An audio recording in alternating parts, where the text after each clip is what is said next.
Lakini katika ibada ya msalaba iliyopita tulitafakari juu ya mambo yanayoweza kutupelekea kuchoka kutenda mema, ikiwa ni pamoja na ubinafsi, maelekeo yetu binafsi, kukata tamaa, mzunguko wa watu au wanajamii tunaoishi nao, na mambo mengine yanayosababisha uvivu unaoweza kumpelekea mtu kuchoka kutenda mema. Na hivi katika nafasi ya siku ya leo, ninawaalika tutafakari sehemu nyingine inayofunga sehemu hiyo ya kwanza au sura ya kwanza ya ujumbe huo wa Baraza la Maaskofu. Na sehemu hiyo ni sehemu hii kwamba kutenda mema ni wito endelevu unaodai sadaka. Kutenda mema ni wito endelevu unaodai sadaka. Kwa nini ni wito na kwa nini inadai sadaka? Ni wito kwa sababu ni mwaliko ambao kila mmoja wetu anapewa kuwa sababu ya furaha ya wengine, kuwa sababu ya kutafuta maslahi ya wengine, kuwa sababu ya kuhakikisha wengine wanapokea pendo la Mungu. Na hivi ni mtu mmoja mmoja anayeitwa na kupeleka furaha hiyo kwa watu mbalimbali.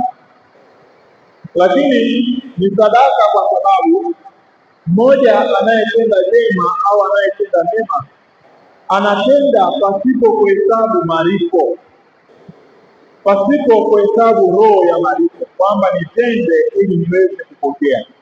Isipokuwa mmoja anasukumwa kutenda pasipo kutarajia kwamba atalipwa kutokana na hicho alichokitenda. Na hivi mababa askofu wanatualika kutafakari kwamba wito wa kudumu katika kutenda mema unaweza kutafsiriwa kwa lugha nyingine kuwa ni wito katika kutimiza mapenzi ya Mungu, yaani kudumu katika maisha ya utakatifu. Ni wito wa kumpa Mungu nafasi ya kwanza katika maisha yetu. Sijui kama ni jambo rahisi ambalo pengine tunaweza kulitekeleza kirahisi. Mara nyingi pengine tumezoea kusalimiana mapendo daima mapendo, lakini sidhani kama ni rahisi hivi kubaki katika mapendo hayo ya daima katika maisha yetu yote. Sidhani kama ni jambo jepesi mmoja kubaki katika hali ya mapendo yanayodumu, lakini ndiyo wito ambao tunaalikwa kumtanguliza Mungu kama sehemu ya kwanza ya maisha yetu, na hivi mambo yetu mengine na vitu vingine na vitu vyetu vingine ni kama vichukue sehemu ya pili. Na huku ndiko kuwa mfuasi wa Bwana wetu Yesu Kristo.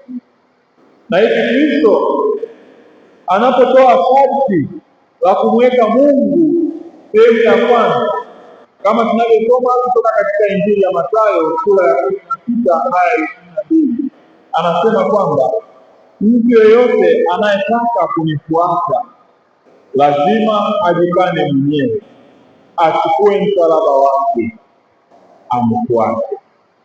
Na hivi ni kama kusema mtu lazima awe na uwezo wa kujisahau mwenyewe kwa ajili ya faida ya wengine. Ni tendo la kujitoa sadaka kama Kristo alivyokuwa tayari kupitia mateso na hatimaye kifo cha aibu msalabani kwa faida yetu sisi wa dhambi. Ni wito wa kila mmoja wetu kuwa tayari kuteseka kwa ajili ya kutenda mema.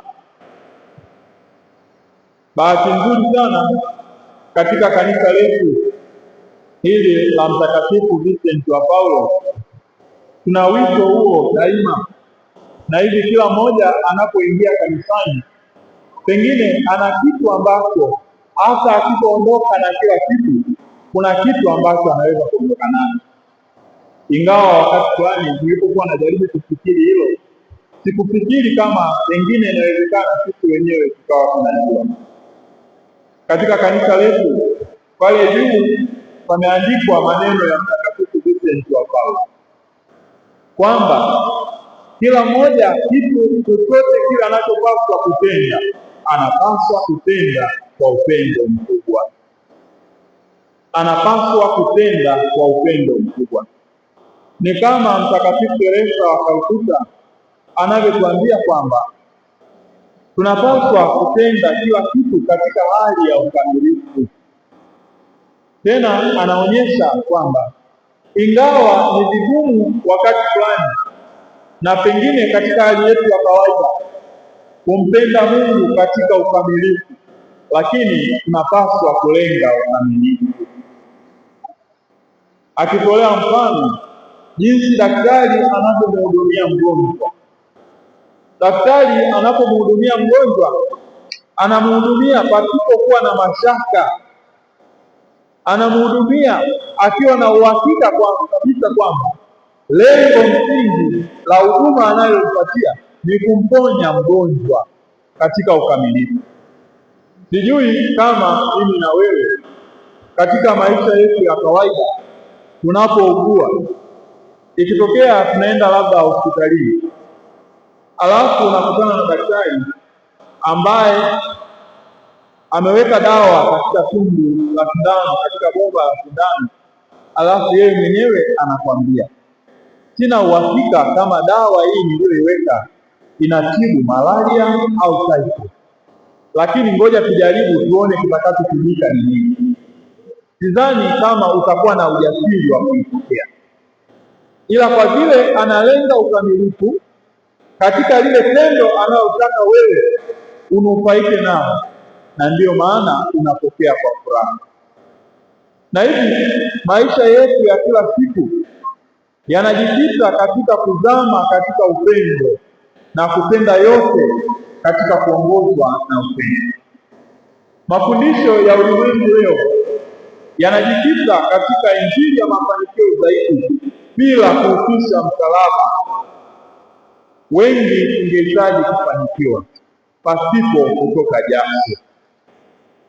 Wengi tungehitaji kuwa na maisha mazuri pasipo mateso. Ni kama kusema tungehitaji utukufu usiotokana na mahangaiko.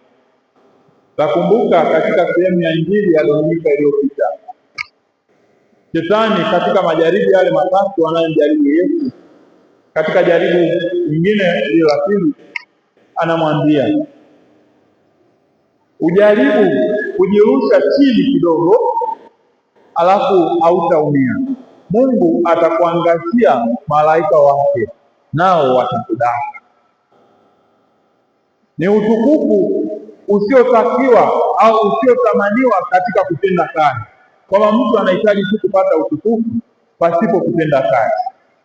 Yesu anaelewa mtego huo, anasema usimjaribu Bwana Mungu wako. Utukufu ambao napaswa kuupata ni utukufu unaopaswa kutokana na mateso yangu. Na hivi katika maisha yetu kama Wakristo hatupaswi kuchoka kutenda mema, na hivi hatupaswi kukata tamaa, kwa sababu kukata tamaa ni kama kuonyesha kwamba tunaenda kinyume na mpango wa Mungu wa kumkomboa mwanadamu. Na hivi kila mmoja wetu katika maisha yake ya kila siku ajiulize ni kwa jinsi gani amejivika katika kutekeleza jukumu hilo kwa jinsi gani amekuwa tayari kuchukua msalaba wa kutenda mema kama sehemu ya kwanza ya maisha yake, akiwatanguliza wengine mbele. Mtakatifu Teresa wa Mtoto Yesu anasema hivi kwamba mmoja, ili kuwa mtakatifu, hakumtegemei kwamba awe amefanya jambo kubwa au la ajabu. Haimtegemei mmoja awe ametengeneza kitu cha ajabu mpaka kimfanye kuwa mtakatifu. Haitegemei hilo. Mmoja kuwa mtakatifu si mpaka baadaye kwamba awe amemuumba mtu au awe amefanya sijui kitu gani cha muujiza gani.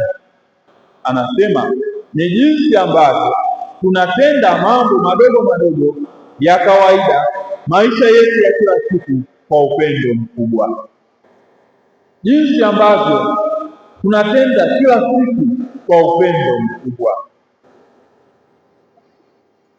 Na ndiyo nafikiri tulitafakari kwa pamoja sehemu ya ibada ya njia ya msalaba katika kituo cha 5, kwamba lolote ambalo ninamtendea mmoja wangu, mmoja wa walio wadogo, maana yake namtendea Kristo.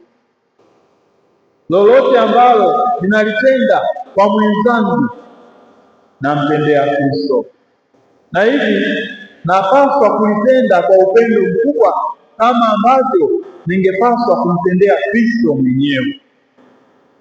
Mtakatifu Teresa wa Avila anatufundisha kwamba Kristo leo hana mwili kama sisi tulivyo, hana mikono wala miguu wala macho kama inavyoonekana mimi, kama inavyoonekana kwako, isipokuwa kwa macho yangu huruma ya Kristo inapaswa kumtazama.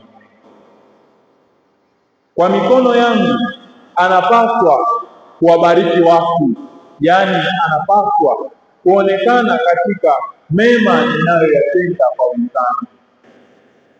Kwa miguu yangu anapaswa kuzunguka huku na huku akitenda mema, yaani ndiyo kusema mioyo yetu inapaswa kuwaka miguu, inapaswa kuwa na miguu inayotembea, na ndiyo Kwaresma yetu yenye maana, mfungo wetu wenye maana. Na hivi daima katika maisha yetu ya kila siku kama Wakristo wa Katoliki, na kwa namna ya pekee katika kipindi hiki cha Kwaresma, tunapaswa kuimarika zaidi katika kuhakikisha kwamba tunamtanguliza Mungu kama sehemu ya kwanza ya maisha yetu, tukichukua majukumu yetu kwa ajili ya wenzetu, kwa ajili ya kuwasaidia wenzetu. Na hivi tunaimarika katika imani na tunawaimarisha wenzetu katika imani kwa kuzaa matunda yanayotokana na matendo mema. Tumsifu Yesu.